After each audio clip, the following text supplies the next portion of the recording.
सुधांशु जी, सारे देश के मन में यह सवाल है, भारतीय सेना ने इतना पराक्रम दिखाया, पाकिस्तान का एयर डिफेंस सिस्टम तबाह कर दिया। अभी हमने देखा कि कैसे पाकिस्तान की एयर बेसेस को तबाह कर दिया, आतंकवादी अड्डों को तबाह किया। और ऐसे में जब सेना हाई पर थी, भारत का अपर हैंड था, तो फिर सीज फायर हुआ। अब सवाल है, क्या सीज फायर अमेरिका के दबाव में हुआ, ट्रंप के प्रेशर में हुआ? देखिए, पहली बात तो यह कि भारत सरकार ने सीज फायर शब्द का प्रयोग नहीं किया है।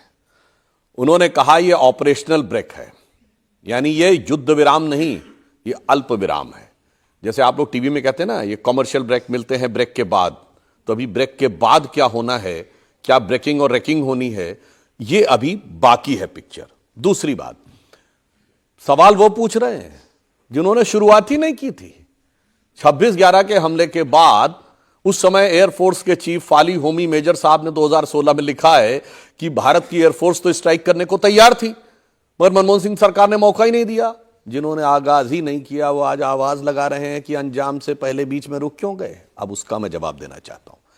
देखिए, यह जो ऑपरेशन सिंदूर हुआ है, पूरी दुनिया में एक अलग टाइप का ऑपरेशन है, और इसने भारत के बारे में एक पूरी धारणा को बदल दिया है। जो प्रधानमंत्री श्री नरेंद्र मोदी जी ने कहा कि हमने 3 क्लियर ऑब्जेक्टिव, देखिए हर ऑपरेशन का एक ऑब्जेक्टिव होता है, हमने क्या अटेन किया।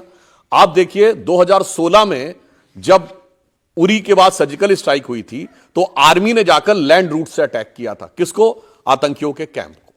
2019 में अब जब बालाकोट हुआ, तो अब वो आर्मी के लेवल पे तैयार थे, चौकस थे, तो एयरफोर्स ने जाकर अटैक किया। किसको? लॉन्च पैड को, यानी एक स्टेप आगे गए, कैंप से ऊपर लॉन्च पैड पे गए। इस बार गए तो अब तो आर्मी एयरफोर्स सब कुछ था। इस बार हुई नो कॉन्टैक्ट वॉर, सीधे मिसाइल से जाकर उनके 9-10 ठिकानों को एक साथ तबाह किया, और पहली बार जाकर जैशे मोहम्मद और लश्कर तैयबा के हेडक्वार्टर्स को डिस्ट्रॉय किया, जिसमें 100-150 से ऊपर लोग मारे गए। तो अब आप समझ सकते हैं स्टेप बाय स्टेप भारत आगे बढ़ा है। हमने न्यू नॉर्मल स्थापित किया, जो प्रधानमंत्री जी ने कहा। सेकेंड थिंग, यह दुनिया का इकलौता मौका है जब एक न्यूक्लियर पावर्ड नेशन के अंदर घुसकर किसी ने स्ट्राइक की हो, यानी न्यूक्लियर ब्लफ खत्म। तीसरा, जो स्टेट और नॉन स्टेट एक्टर के बीच का नकाब था ना, जो पर्दा था, वो भी हटा दिया गया। अब साफ कह दिया गया कि दोनों में कोई अंतर नहीं है। तो माननीय प्रधानमंत्री जी ने जो कहा, बीकानेर में लहू नहीं बह रहा है, रगों में सिंदूर बह रहा है। और 7 मई की रात क्या थी? 7 मई तो मंगलवार था। तो जो भारत की सेना ने करके दिखाया, लेकिन इसे एक पंक्ति में कहूंगा कि लाल देह लाली लसे, अरुधरी लाल लंगूर, और वज्र देह दानव दलन, जय जय जय कपिसूर, और मंगलवार की रात को ऑपरेशन सिंदूर।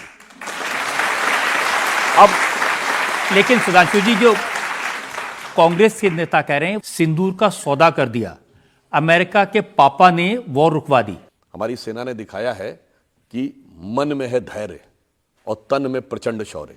बन चंद्रगुप्त मौर्य प्रलय मचाएंगे, महाराणा और शिवा की संतति कहाते हम शीश कट जाए भले झुकने ना पाएंगे। बार बार छेड़िए ना भारत स्वाभिमान को, अन्यथा बाद में बहुत पछताएंगे। सौगंध मां भवानी की उठेगी ललकार, जब आपके घरों पे चील कौए मंडराएंगे।